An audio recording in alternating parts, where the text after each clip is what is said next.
Hare Krishna, muito bom dia, eu sou Yamuna Devidasi e hoje estamos aqui para fazer a leitura e o estudo do Srimad Bhagavatam nessa manhã, aqui pelo perfil da ISKCON Rio, Harinama Sankirtana.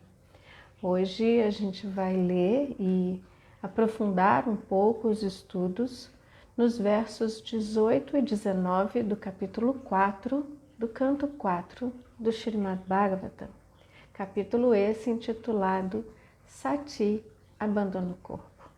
Então, minhas reverências a todos, muito bom dia, e vamos cantar um pouco a canção Jayarada Madhava para trazer aqui para a nossa transmissão essa atmosfera de Vrindavana, né? Nessa canção onde todas as raças, toda a doçura dos relacionamentos com Krishna estão presentes nessa canção. E também por uma recomendação do nosso Acharya, Srila Prabhupada. E essa canção prepara o nosso coração para as glórias do Bhagavatam e os ensinamentos e a mensagem que o Bhagavatam tem para nós. Jayarada Madhava Jaya Kunja Bihari Jayarada Madhava Jaya Kunja Bihari Jaya Gopi Jana Vallabha Girivaradhari Yashodanandana Brajanaranjana Yamunatira Vanachari Jayarada Madhava Jaya Kunja Bihari Jaya Gopi Jana Vallabha Girivaradhari Yashodanandana Brajanaranjana Yamunatira Vanachari Jayarada Madhava Jaya Kunja Bihari Jaya Gopi Jana Vallabha Girivaradhari Yashodanandana Brajanaranjana Yamunatira Vanachari Yamunatira Vanachari Jayarada Madhava Jaya Kunja Bihari. Muito bem, então vamos invocar o mantra Om Namo Bhagavate Vasudevaya e convido a vocês que possam repetir conosco esse mantra auspicioso que reverencia o Senhor Vasudeva. Om Namo Bhagavate Vasudevaya. Om Namo Bhagavate Vasudevaya. Om Namo Bhagavate Vasudevaya. Narayanam Namaskritya Naram Chaiva Narottamam Devim Sarasvatim Vyasam Tato Jayamudhirayet. Antes de recitar o Srimad Bhagavatam, que é o verdadeiro meio de conquista, deve-se oferecer respeitosas reverências à personalidade de Deus Narayana, a Naranarayana Rishi, o ser humano supremo, a mãe Sarasvati, a deusa da sabedoria, e a Srila Vyasa Deva, o autor.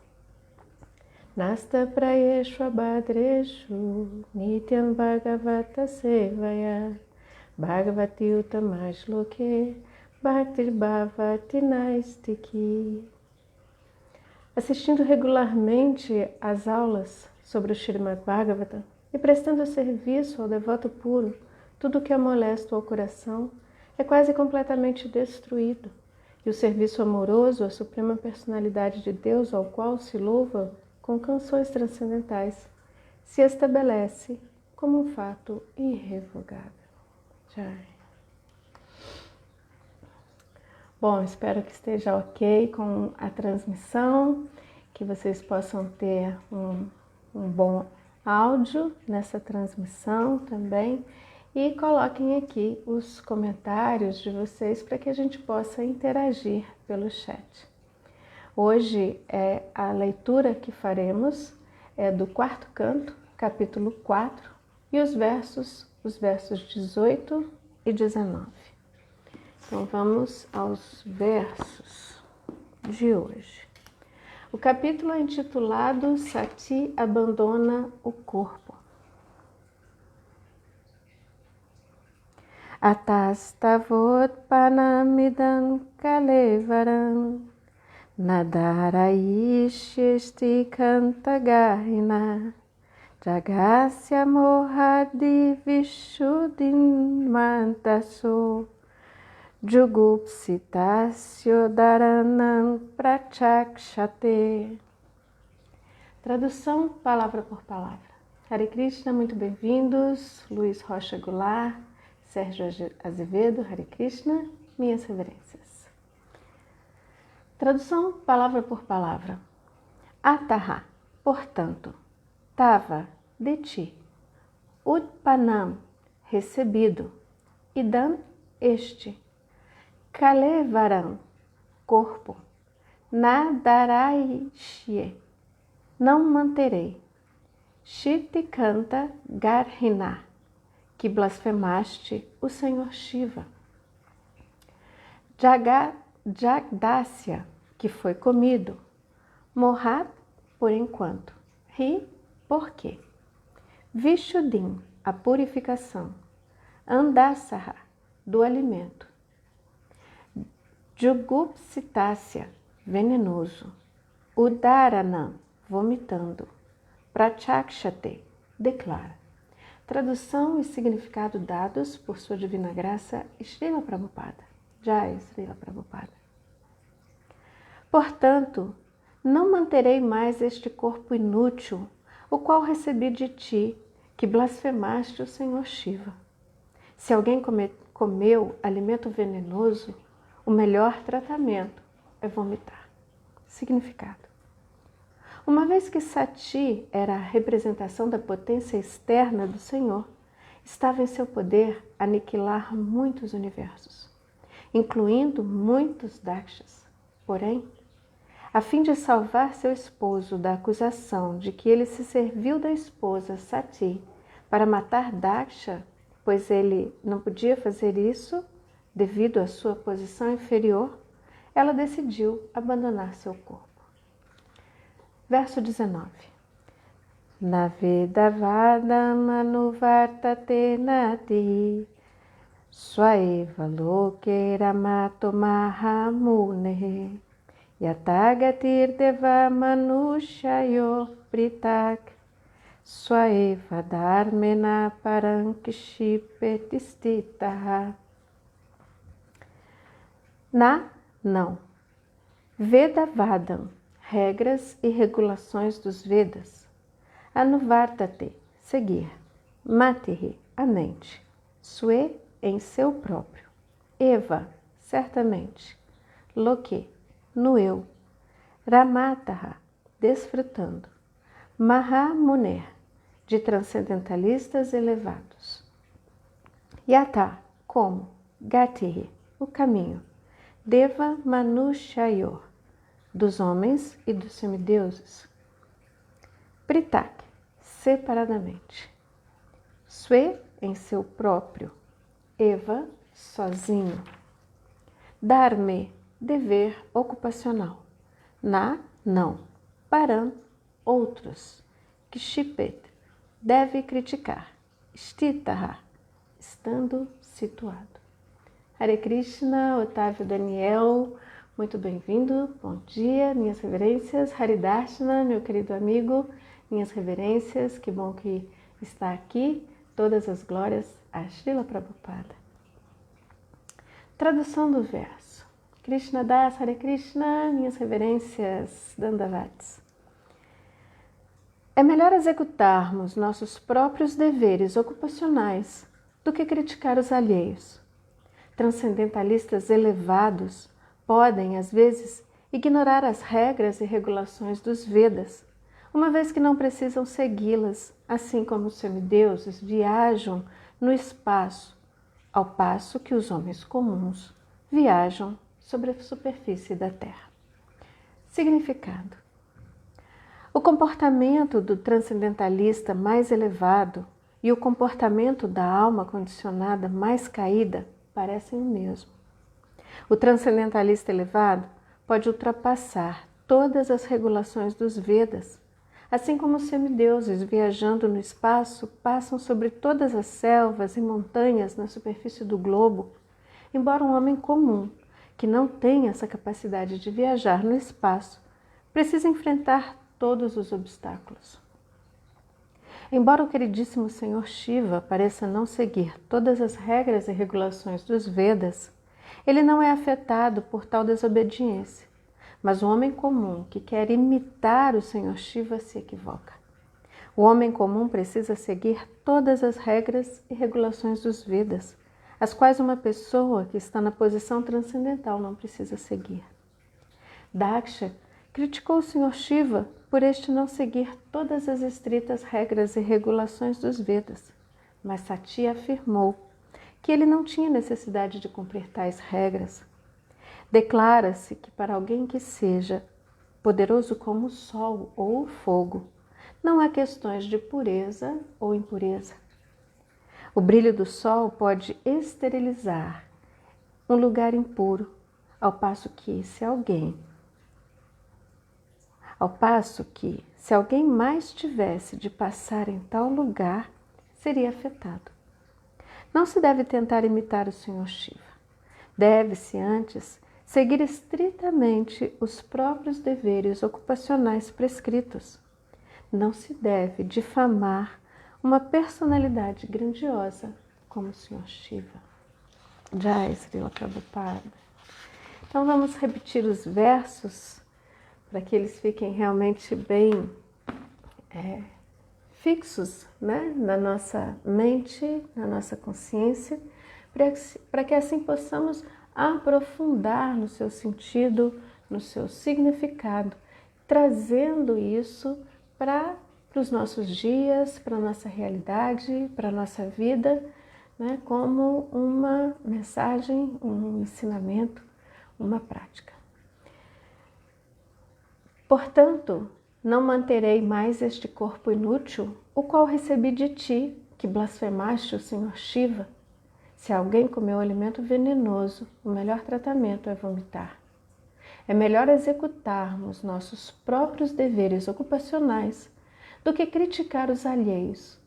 Transcendentalistas elevados podem, às vezes, ignorar as regras e regulações dos Vedas, uma vez que não precisam segui-las, assim como os semideuses viajam no espaço, ao passo que os homens comuns viajam sobre a superfície da Terra.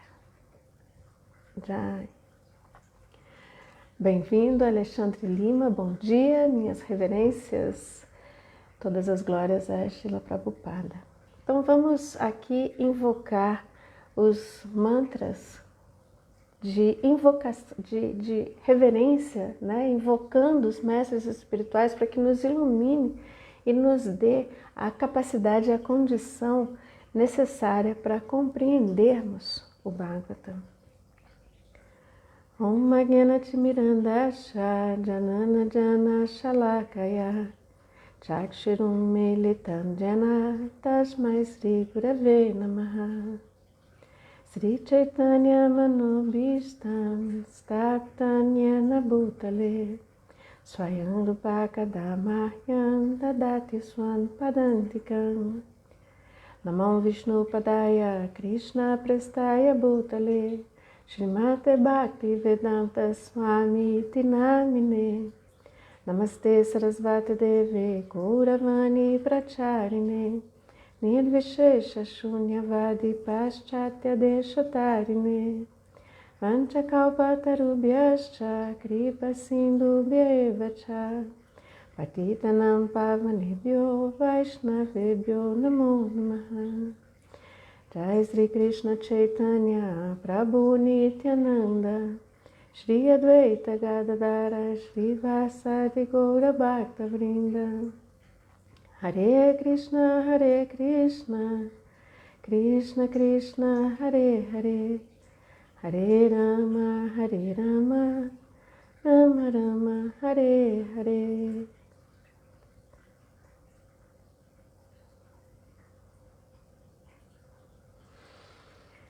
Então, muito bom dia a todos aqui presentes. Otávio Daniel, bom dia. Bom, ele disse que está resolvido. Se está resolvido, maravilha. Então, quem está falando nos versos de hoje, né? É Sati. Sati, a esposa do Senhor Shiva, que foi até a arena de sacrifício, do grande sacrifício que estava sendo realizado por Daksha, seu pai.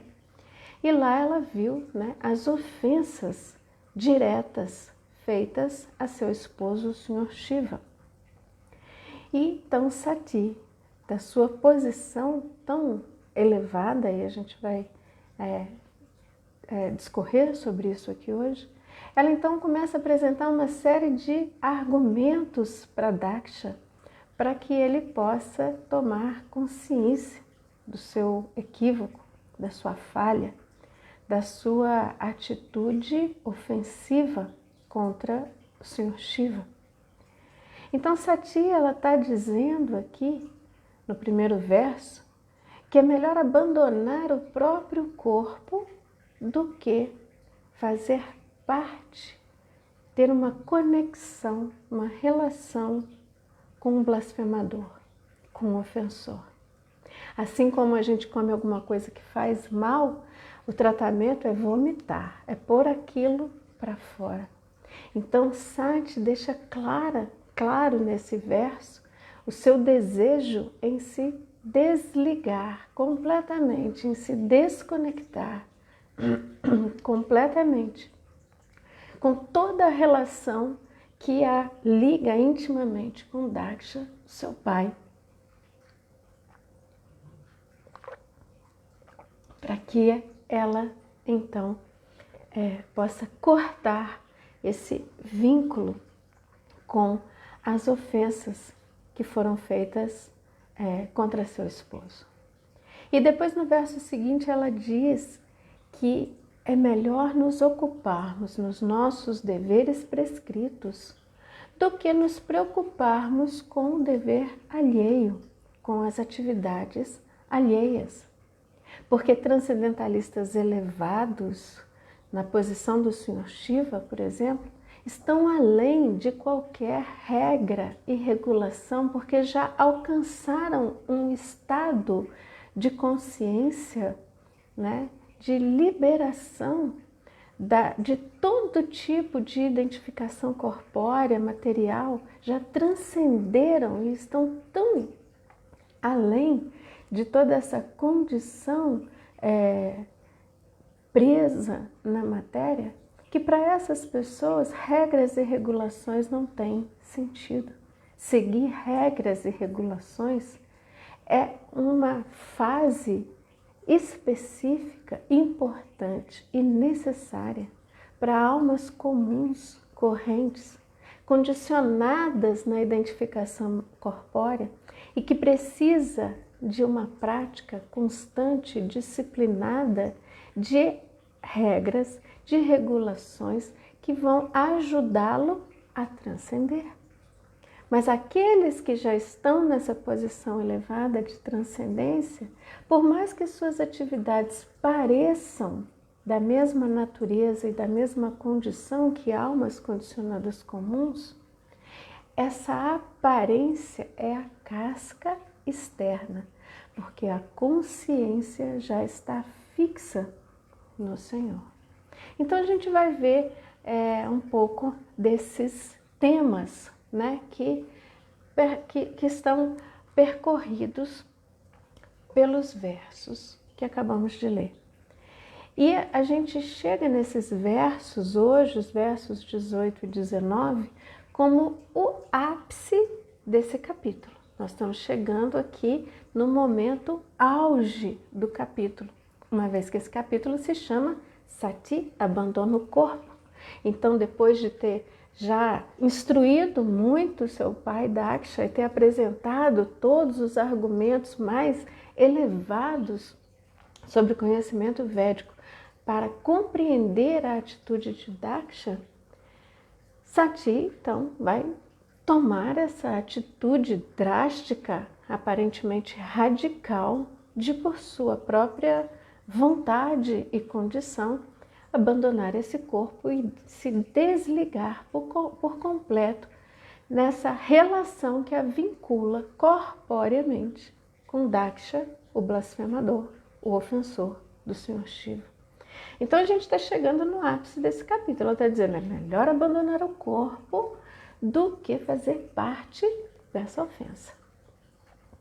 E aí ela toma então essa atitude extrema de recusar o corpo que foi dado por seu pai Daksha, esse blasfemador e ofensor do Senhor Shiva.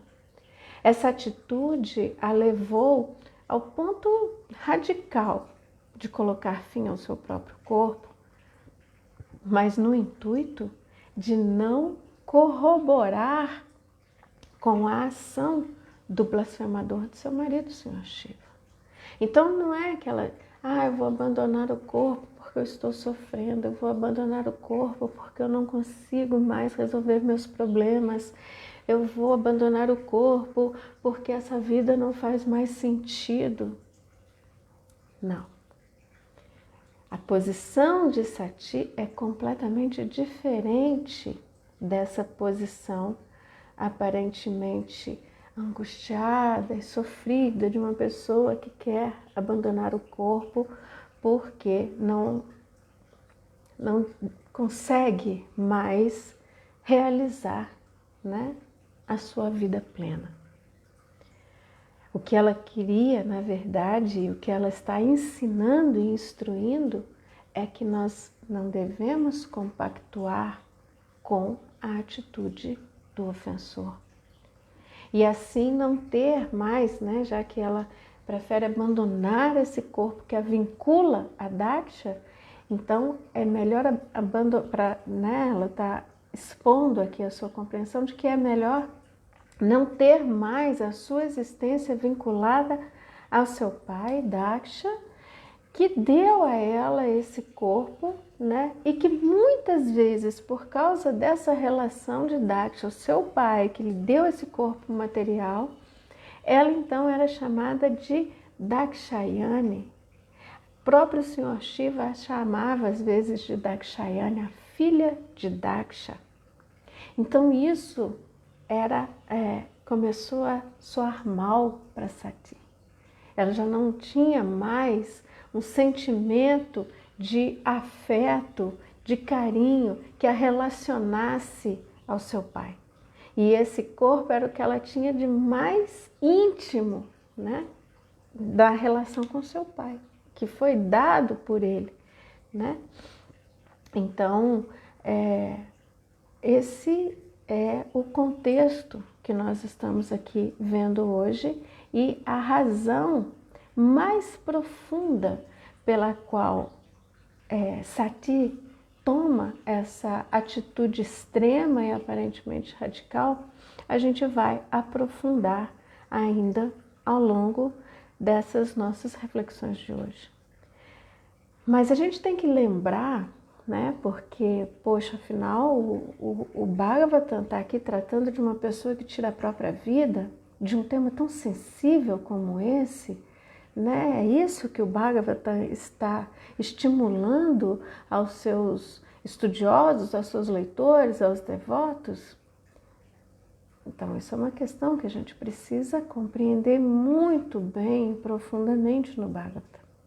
Porque a gente nunca pode perder de vista a compreensão de levar em conta de que os fatos narrados em todo o Bhagavatam, e especificamente nessa sessão do Bhagavata que estamos vendo agora, né, que todos esses fatos, eles são fatos históricos que purificam a mente e o coração dos que os ouvem e que também são fatos narrados que têm um cunho pedagógico e instrutivo para a nossa existência. Não é que o Bhagavatam está fazendo uma apologia a uma atitude tão radical como tirar a própria vida, né? Abandonar o corpo por sua própria intenção. Mas todos os ensinamentos profundos que o Bhagavatam nos dá a partir da narrativa desses fatos históricos, pedagógicos e instrutivos, que purifica o nosso coração, purifica a nossa mente e nos dá a real compreensão sobre a realidade como um todo. E não só a realidade mais próxima, essa realidade empírica e cotidiana que vivemos no condicionamento da matéria, mas a realidade sobre a verdade absoluta, sobre a compreensão mais transcendental da realidade. Então, a gente não vê os fatos apenas nessa primeira camada, né, mais superficial dos fatos, mas a gente vai descortinando compreensões que nos levam às camadas mais profundas da mensagem do Bhagavatam e daquilo que o Bhagavatam está nos ensinando, né?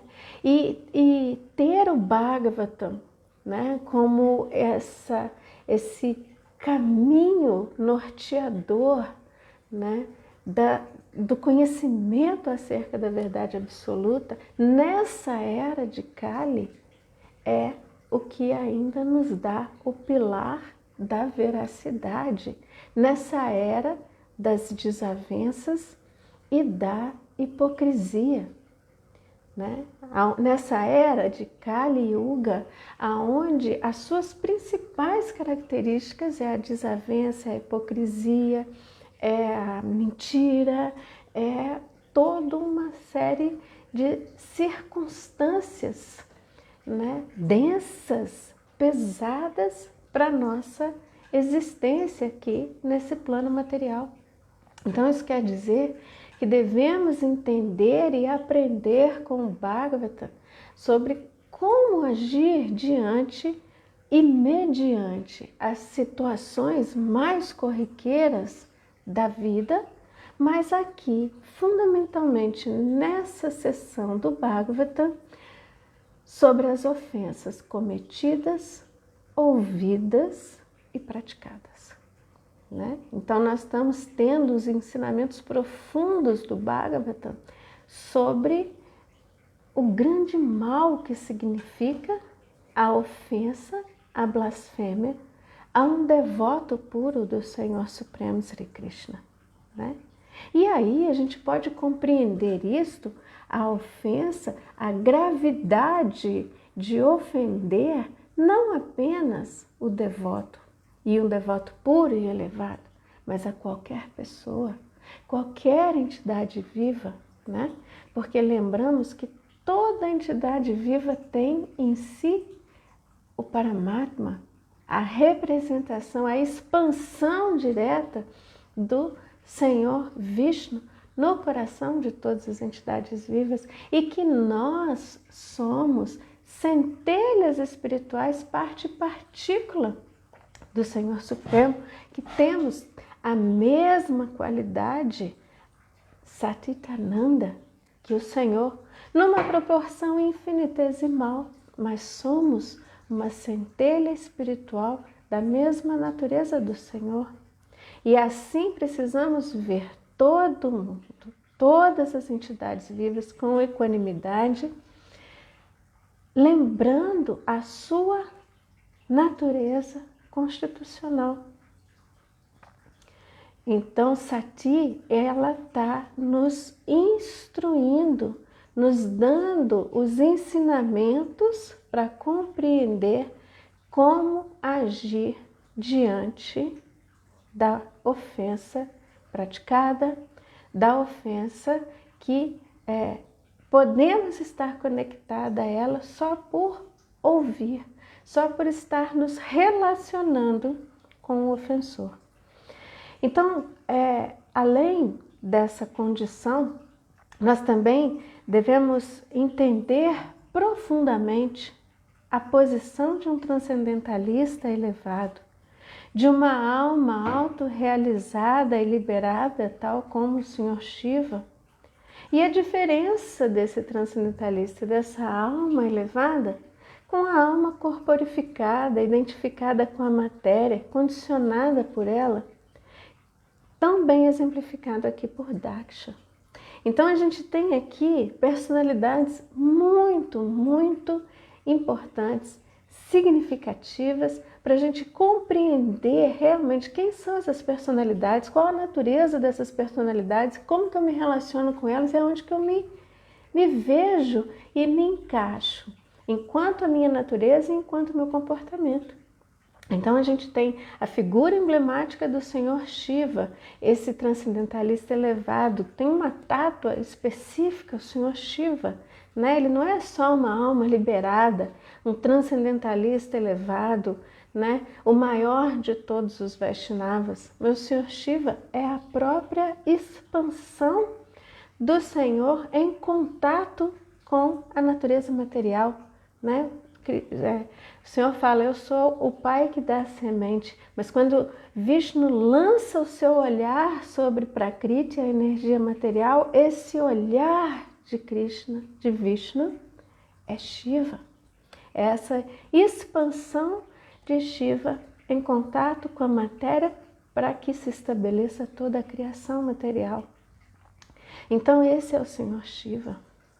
E a alma corporificada, condicionada, Diva-tato é uma categoria da verdade absoluta também, do qual fazemos parte, né? Somos divas, somos almas espirituais, mas que estamos aqui condicionadas, identificadas com a matéria, tal qual Daksha. Uma personalidade exaltada, sim, uma autoridade, um Prajapati, mas que estava completamente identificado corporeamente, condicionado pela matéria e que por conta disso se confundiu, se iludiu, né?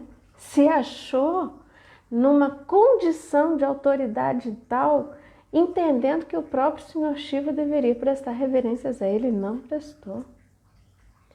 E a partir daí, a confusão se estabelece, né? As ofensas começam. Então, mesmo que essa alma condicionada, ela esteja no caminho da transcendência e da autorrealização, e por isso ainda com imperfeições, mesmo no caminho de Bhakti, ela ainda tem uma posição diferente de transcendentalistas elevados que já conseguiram transcender essa etapa do condicionamento material, já transcenderam a matéria, né? A exemplo do Senhor Shiva. Por isso que o verso diz, né? Tem os semideuses que estão viajando em suas vimanas e estão pelo espaço, e aí tem um panorama, mas tem os seres humanos, os homens comuns que estão andando pela superfície do planeta e que precisam passar por aqueles obstáculos. Então há uma diferença, né, de caminhos a seguir, né, e da condição do ponto de vista da compreensão e do entendimento em relação a essas entidades vivas, né, a essas categorias. Então nós devemos compreender desse passatempo narrado a posição de Sati e do Senhor Shiva como o pai e a mãe de toda a criação, como um aspecto imanente de Krishna, próprio Senhor Shiva, e o aspecto feminino da natureza material, Sati, que é a própria natureza material, a expansão da energia externa do Senhor, né? Então isso precisa ficar muito bem compreendido. De quem estamos falando, né? Estamos falando do Pai que dá a semente, né? Shiva, que é esse olhar de Vishnu, que junto com a energia material Prakriti, que é a expansão da energia externa do Senhor, que é Sati, né? Vão constituir o que temos na criação cósmica. Então, devemos perceber nessa narrativa dos fatos, com muita sensibilidade, a natureza masculina, a natureza feminina, né? E as suas distinções, como atuam nesse mundo, como agem nesse mundo, o papel de cada uma dessas energias no mundo e nessa constituição do mundo material, né? E esse, principalmente o verso 18, mostra para nós esse destaque, né? E a gente vai ver isso através do significado de Srila Prabhupada, né? Por que Sati estava ali, naquela arena de sacrifício? Por que ela foi lá? Porque ela é uma esposa que quis desobedecer o marido, se rebelar, e foi mesmo que o marido não quisesse. Ela foi porque ela é teimosa, porque a natureza feminina é teimosa. Será? É isso que a gente vai ver no verso, a gente vê no verso de hoje. Um outro ponto central desse passatempo é o destaque sobre a ira, a inveja e a ofensa como características e tendências e comportamentos que destroem a pessoa, que detém e manifesta essas características. E essa ira, essa ofensa que a pessoa comete, não destrói a pessoa que sofreu a ofensa, destrói a própria pessoa do ofensor, né? E não a quem a ira ou a ofensa se destina. Então a gente aprende nesse passatempo também o perigo que é a ofensa e a blasfêmia ao Vaishnava. E que mesmo a inércia, ao ouvir tais ofensas, nos faz coniventes com elas.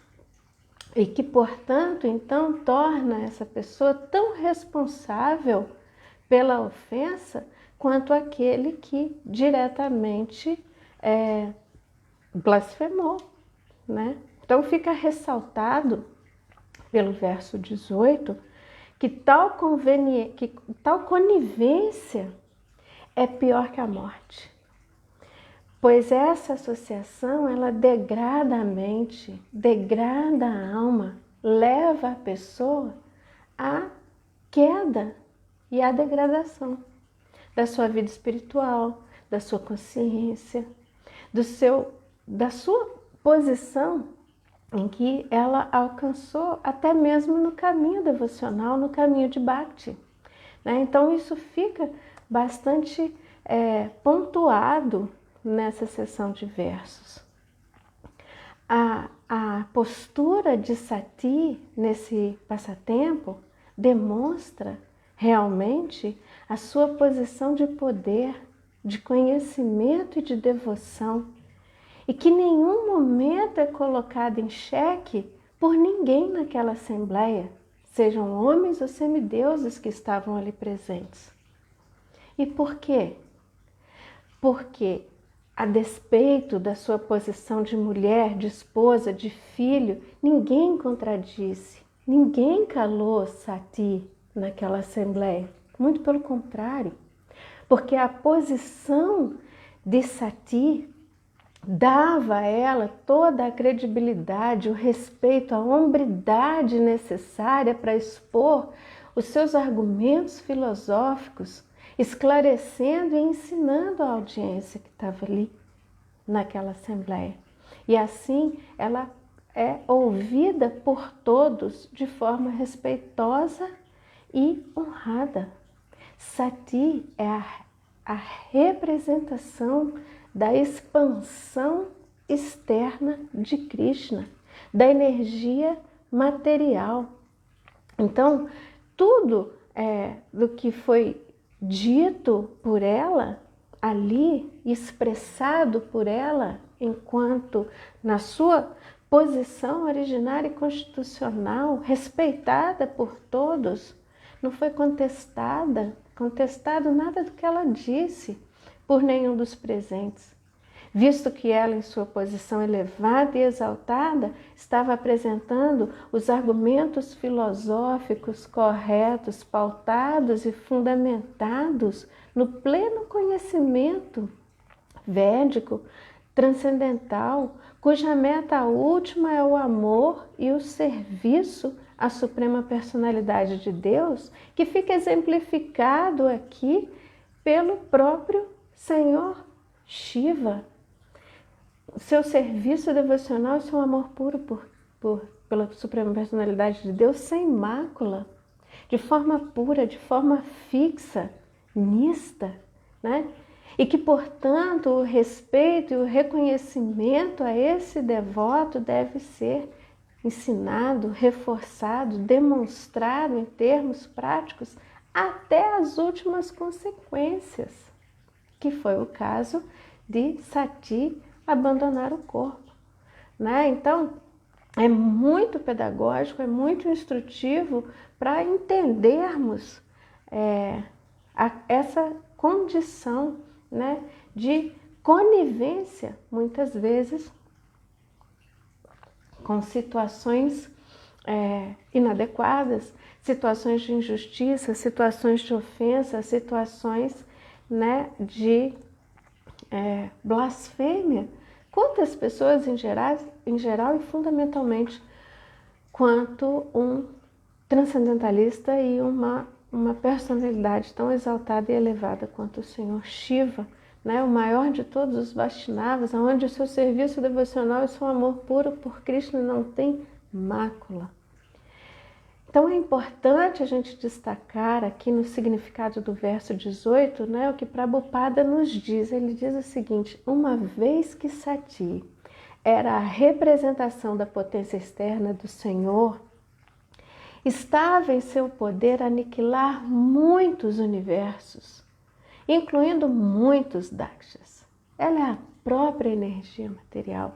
Ela podia acabar com daksha muito facilmente, muitos dakshas.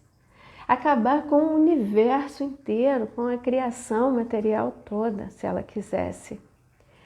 Porém, a fim de salvar o seu esposo da acusação de que ele se serviu da esposa Sati para matar Daksha, porque Daksha estava numa posição inferior, ela decidiu abandonar o próprio corpo. Então, ciente de que as ofensas poderiam continuar, e não só continuar, mas piorar de nível, porque poderiam dizer, tá vendo? Mandou a esposa para vir, para matar Daksha, né? Porque Daksha porque ela é inferior, então assim ele sai de bonito na história, né? Dizendo assim grosseiramente, e prevendo isso, para acabar com aquela ofensa que estava acontecendo e para evitar ofensas piores, que aquilo continuasse, aumentasse de nível e piorasse ainda mais a situação, Sati resolve abandonar o próprio corpo e cortar relações íntimas e diretas a tudo que a ligava àquela condição e àquela ofensa, àquela blasfêmia que estava acontecendo, né? Então é importante a gente compreender, né, além das camadas superficiais da história que o Bhagavatam narra, né? Então, o Bhagavatam está tratando de um assunto muito delicado, sim, mas não no sentido de nenhum tipo de apologia a atividades indevidas. Muito pelo contrário, ele nos convida a pensar sobre questões profundas e que podem deteriorar a nossa pessoa, deteriorar a nossa vida espiritual a partir do cometimento grave de ofensas a um devoto Vaishnava, a um devoto puro e ofensa a qualquer entidade viva, porque em essência todos nós somos devotos de Krishna. Todos nós somos partículas de Krishna com a mesma qualidade, a mesma natureza de Krishna, a natureza espiritual Satchitananda.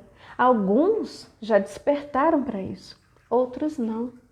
Então, independente se essa entidade viva já despertou a sua consciência devocional ou não, somos todos iguais e da mesma natureza. Então, ofender a qualquer pessoa é ofender um devoto do Senhor, porque em essência a nossa constituição essencial, natural e real é de almas espirituais servas eternas de Krishna, conscientes ou não, condicionadas ou liberadas, já transcendentes dessa realidade material, né?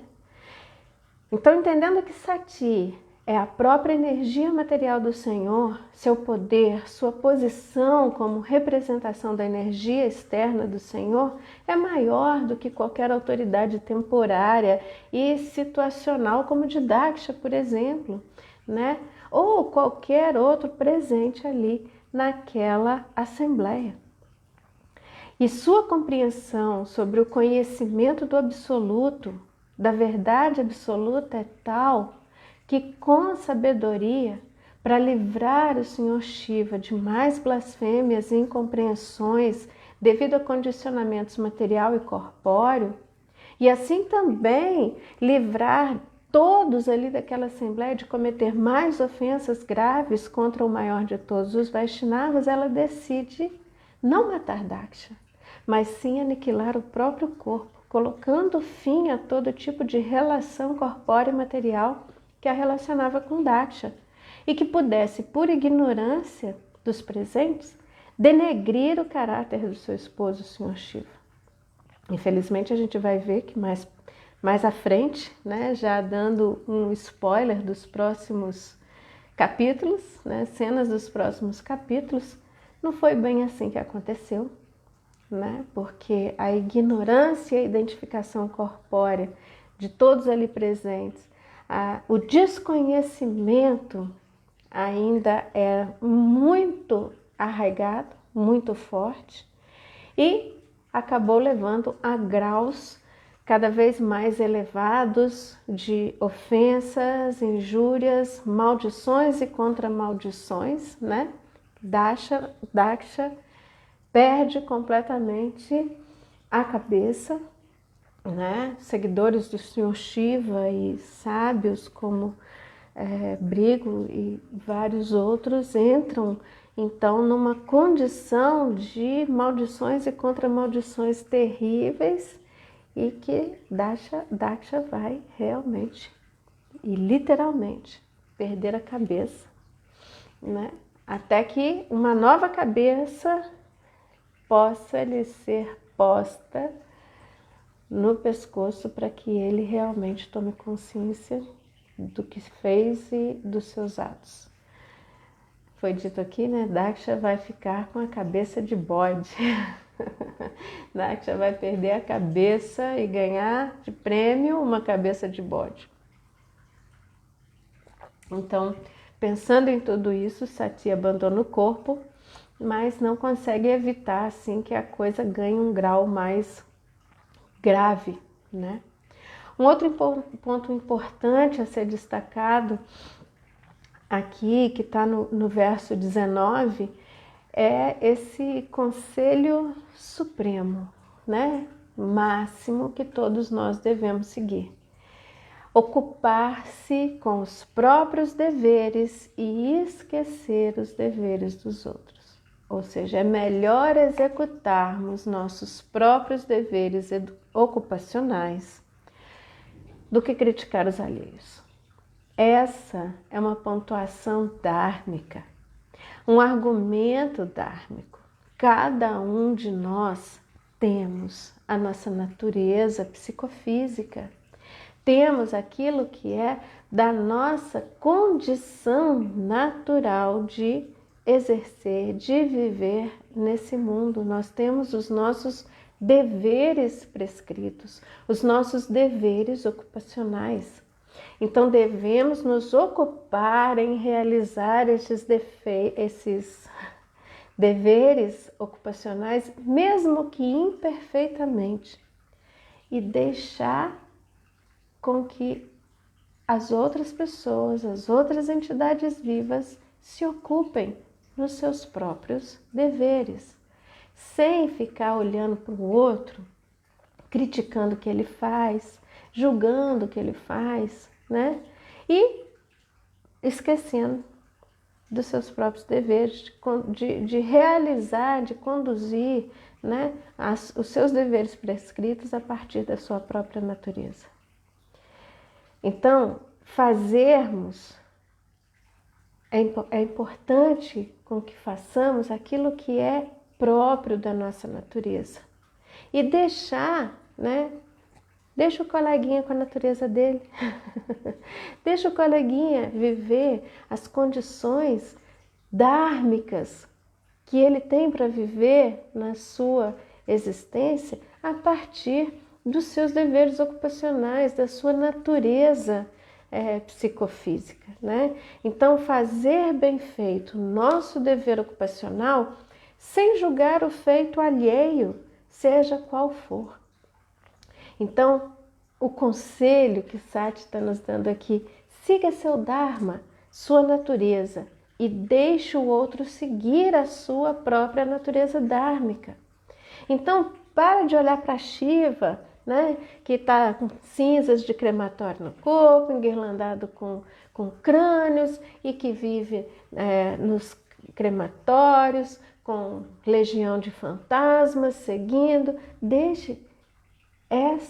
Compreenda que essa é a natureza, a posição constitucional do Senhor Shiva, e a gente já viu qual é, né? E viva a sua natureza, a sua condição. Você é o Daksha, o perito em realizar sacrifícios, é o Prajapati, para povoar a humanidade. Siga seu caminho, siga seu Dharma, se ocupa naquilo que é o seu dever e deixa o outro se ocupar naquilo que é o dever do outro, sem críticas, sem julgamentos, sem intervenções pejorativas, né, em relação à natureza do outro.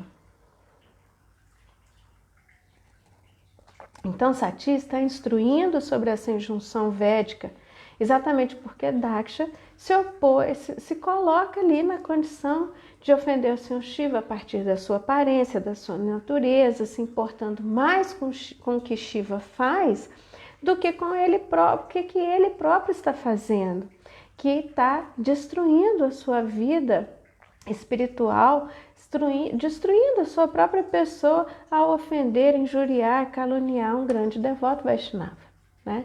Então, Sati, ela afirma isso, né?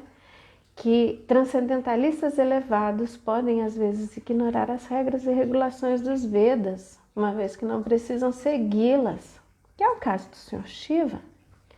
Assim como os semideuses viajam no espaço, ao passo que os homens comuns viajam sobre a superfície da Terra, ou seja, cada um tem a sua condição, a sua realidade de acordo com o espaço que ocupa, a condição que consegue ver, a natureza que tem. Uns vão além, viajam pelo espaço em aeroplanos, enquanto outros ficam aqui na superfície terrestre, sobe montanha, desce montanha, vai a pé, caminha, quer ver do alto, tem que subir, né? A partir de viver os seus obstáculos. Então, cada um tem o seu caminho, Cada um tem a sua natureza, cada um tem a sua posição. Então, os transcendentalistas elevados, eles já suplantaram essa condição material, esse condicionamento material, já transcenderam. Então, as regras e regulações que existem exatamente para nos ajudar a transcender dessa condição material, não se aplica a pessoas que já alcançaram patamares superiores de transcendência, né? Então, faça bem feito aquilo que lhe cabe, dentro do espaço que lhe cabe, não fique vigiando, especulando o outro, porque cada um tem a sua condição específica e age dentro dessa especificidade.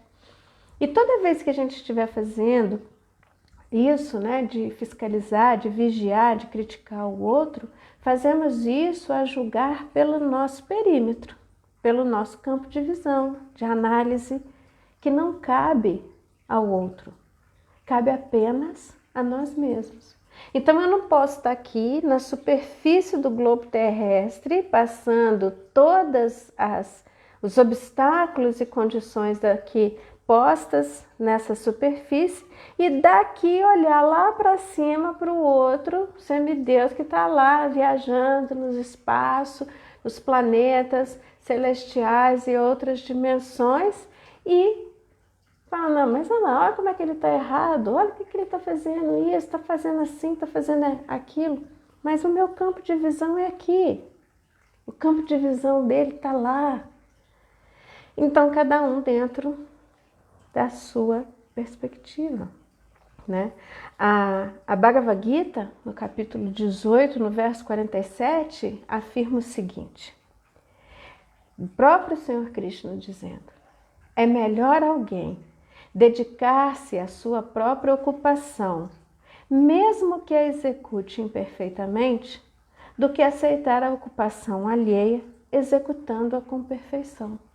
É melhor que você faça o seu dever prescrito, ainda que de forma imperfeita, do que querer fazer o dever prescrito, o dever ocupacional do outro de forma impecável, perfeita.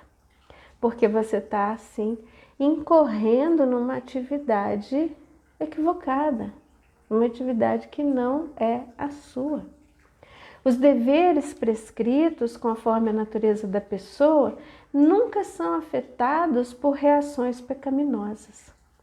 Então, quando você realiza o seu dever prescrito, você não está incorrendo numa ação pecaminosa, porque você está cumprindo o seu dever prescrito, né? Agora, com perfeição ou imperfeição, você não está incorrendo numa atividade pecaminosa, mas quando você quer ocupar o dever do outro, critica o outro a partir da sua compreensão, da sua régua, você está incorrendo numa atividade pecaminosa, porque aquilo ali não é da sua competência. Daksha era perito, exímio em realizar sacrifícios, mas se importando mais com a posição de poder e autoridade, achando que por isso ele tinha uma posição de poder e de autoridade muito elevados, caiu em engano, ao não compreender a natureza do Senhor Shiva e a sua posição transcendente, né? Então ele achou que ele era a autoridade, e aí ele inverteu toda a situação, né? Então, quanto maior a autoridade, mais ela tem liberdade de agir independentemente. Mas vamos entender isso bem aqui à luz do verso 48, capítulo 18 da Bhagavad Gita, né? A sequência do verso. Quem é autocontrolado e desapegado e não se interessa por nenhum prazer material, pode obter, através da prática da renúncia, a fase perfeita mais elevada, que é estar livre de reação. Esse é o caso específico de Shiva. Como um transcendentalista muito elevado, ele não pode passar-se né, ele pode estar livre e independente das regras e regulações dos Vedas, porque a sua posição de autorrealização e de transcendência em estado perfeito de samadhi e conexão com o Senhor Supremo, o coloca numa condição de amor espontâneo, completamente fixo na Suprema Personalidade de Deus, né? Shiva está em completo samadhi. Shiva está num estado de consciência Vasudeva. Shiva não está separado de Krishna. Shiva não está desconectado de Krishna, do Senhor Supremo, né? Ele está num estado constante de consciência Vasudeva, conectado com Krishna em tudo, com o Senhor Supremo em tudo. Essa é a posição de uma alma, né, transcendentalista, liberada, elevada, que está acima das regras e regulações, né? Não para não cumpri-las, mas porque já transcendeu. Nós, divas comuns e condicionadas na matéria, não podemos negligenciar as regras e regulações. Nós precisamos delas para agir corretamente e com liberdade. O que nos dá a liberdade de agir, né, akarmicamente, o que nos dá a liberdade de agir dentro da nossa natureza constitucional é exatamente a prática regulada e disciplinada de um sadhana baseado nas regras e regulações que vão purificar o nosso coração, que vão purificar a nossa mente, que vão purificar a nossa consciência e nos colocar num estado de yoga até alcançarmos a perfeição do yoga, que o Senhor Vishnu, que o Senhor Shiva já alcançou, um estado de perfeição de yoga, samadhi completo, estado de consciência Vasudeva, né? Então, autoridades como Shiva, o próprio Senhor Krishna, são livres e independentes para fazerem o que quiserem, porque suas ações são livres de condicionamento material, livres da ignorância, livres da ilusão. E nós que ainda estamos nessa condição de ilusão, de ignorância, que ainda vemos coisas e nós mesmos separados de Krishna, nós precisamos de regras e regulações para seguir e para purificar nosso coração e nossa mente e alcançar realmente a transcendência, a autorrealização. Então, para a gente concluir aqui essa nossa reflexão de hoje, esse nosso estudo do Bhagavatam de hoje, eu trago um trecho, né, do significado de Vishvanatha Chakravarti Thakura, que ele dá ao verso 19 do capítulo 4 do canto 4, né? Então, complementando o significado de Prabhupada. E Vishvanatha Chakravarti Thakura diz o seguinte: o caminho da pessoa condicionada e liberada, o caminho, né, da pessoa condicionada e o caminho da pessoa liberada são caminhos diferentes. Os caminhos dos devatas e dos homens, dos seres humanos, são diferentes. Portanto, situado no seu próprio Dharma, não se deve criticar os caminhos dos outros. Esta é a regra. Então, se para nós, almas condicionadas, comuns e correntes, precisamos seguir regras e regulações, a regra posta aqui, né, por Sati, para que compreendamos realmente a nossa posição é que os caminhos são diferentes.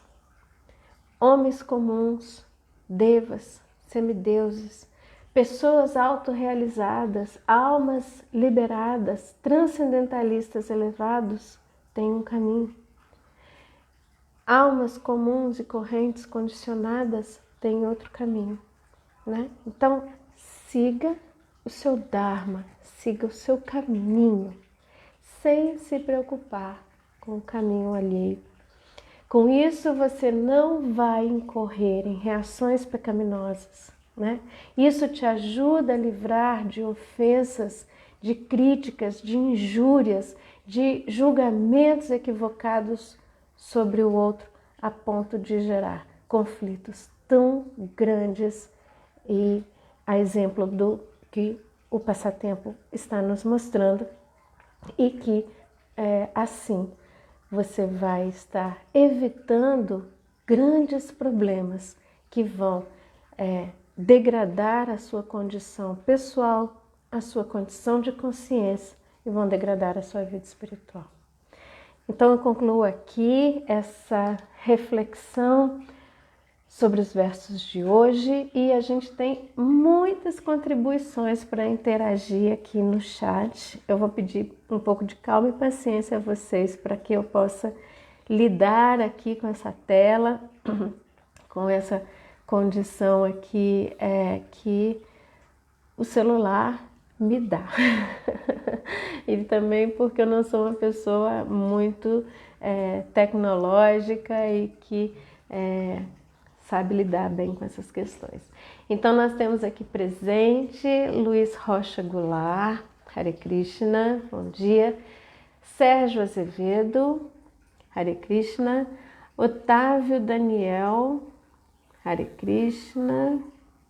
Parece que tem mais comentário aqui.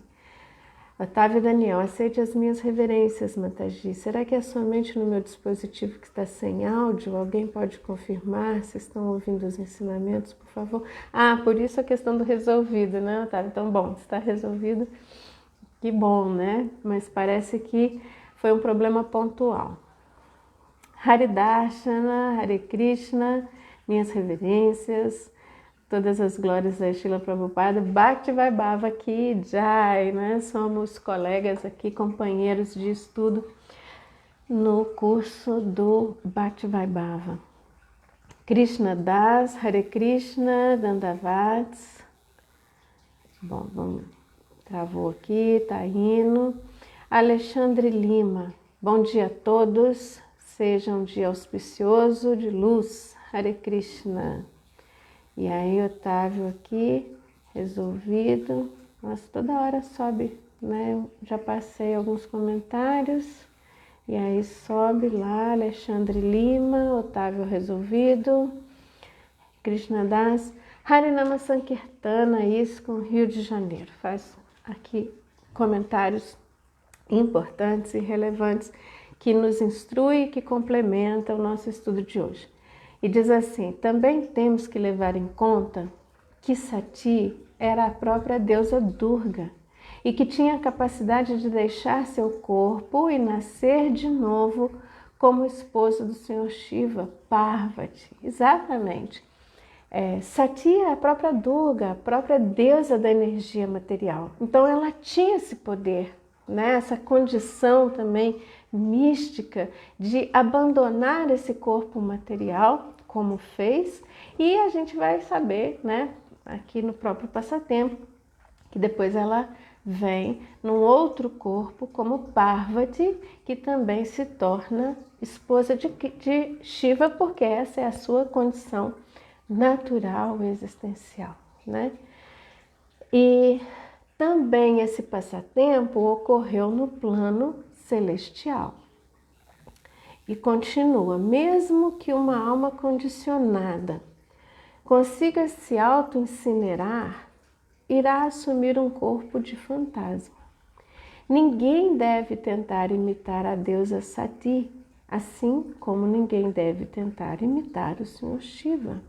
E esse é um comentário muito, muito elucidativo, muito importante e que, de certa maneira, eu tentei refletir sobre isso também aqui ao longo da nossa exposição, né? Não devemos imitar o Senhor Shiva e não devemos evitar Sati, porque a posição constitucional deles, né, a categoria, né, deles a tátua é muito diferente da nossa, né? Então nós não temos, ocupe-se no seu dever prescrito, na sua posição, na sua natureza dhármica, né? E assim não incorrerá em pecado. A ira de Sati era válida. Sim, a ira de Sati era válida. Não era uma ira só por teimosia ou que é coisa da esposa que está chateada com o marido, vai lá e faz, dá um piti, um show, um espetáculo. Não é isso, né? Haridarshana, a ofensa não só degrada a consciência da vida espiritual do ofensor, como também degrada a consciência de sua vida material. Exatamente, então a consequência grave da ofensa não é só no plano da vida espiritual, como também da vida material. Tocou a campainha aqui, né? Agora não dá, viu, filho? Amiguinhos aqui chamando para brincar. Enfim, a ofensa ela vai degradar no âmbito da vida espiritual, como também no âmbito da vida material, né? Inclusive encurtando seu tempo de vida útil, né? Exatamente. Né? Uma das condições prejudiciais, vamos dizer assim, da ofensa, né, é realmente encurtar o tempo de vida do ofensor. Harinama Sankirtana, um devoto deve ficar irado quando Krishna ou um devoto puro é blasfemado, né? Por isso a ira de Sati é uma ira válida. E aí ele diz, Daksha vai ficar com a cabeça de um bode. Haridarshana, a ofensa não só degrada, tá? Já li, um devoto deve ficar irado para blasfemar o Senhor e o devoto. Tá meio confuso aqui, porque toda hora volta, né, no comentário de cima. Então vamos ver aqui. Voltou bastante. Haridashna. O Bhagavata informa que o avanço espiritual, além de gerar benefícios espirituais, também gera benefícios materiais. A ofensa reverte todo esse processo. Dessa maneira, a ofensa de Daksha gerou prejuízos espirituais e materiais. Muito bom comentário, Haridashna. E é isso, né? O avanço espiritual vai nos dar benefícios espirituais e materiais. A partir do momento que a gente comete ofensas, que a gente está degradando a nossa vida material e a nossa vida espiritual também. E Daksha é um caso típico disso, né? Deixa eu voltar aqui, todo esse processo.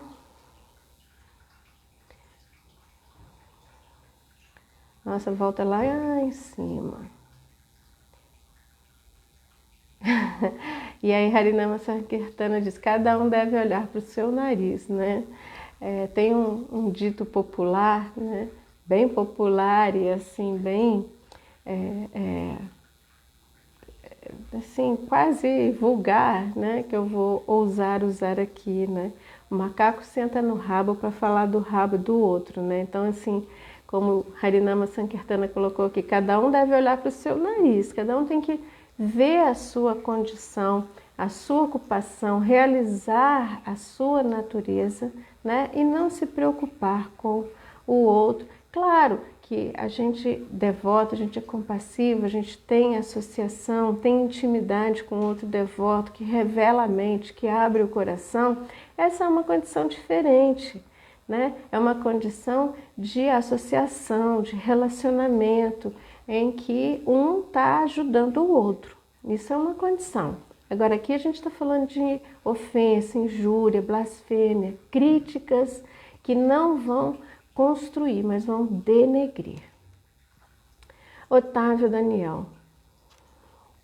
Deixa eu achar aqui. Ver mais. Sobre cada um ter sua função e tem como dever fazer bem feito com a condição que tem. Me lembrei do mantra 1 do Sri Upanishad. O Senhor controla e possui todas as coisas animadas e inanimadas que estão dentro do universo.